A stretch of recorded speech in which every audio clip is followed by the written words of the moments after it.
بے شک حسین پہ رونا میرے نبی کی سنت.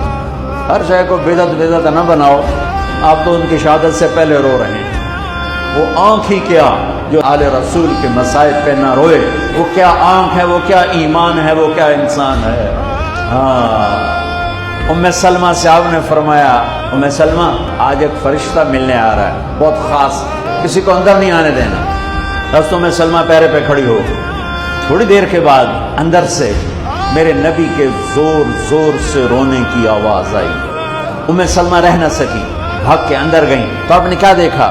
آپ نے حسین کو یوں سینے سے چمٹایا ہوا، بلک بلک سسک سسک کر رو رہے تھے. آپ کے آنسو آپ کے رخسار اور داڑھی پر اتر کر رہے تھے. ام سلمہ نے کہا میرے ماں باپ قربان یا رسول اللہ، کیا ہوا؟ آپ ایسے تڑپ کے کیوں رو رہے ہیں؟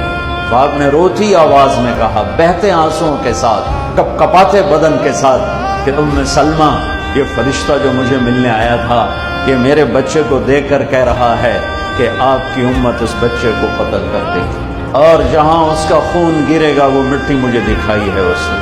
کہ میں اس لیے اس پہ رو رہا ہوں.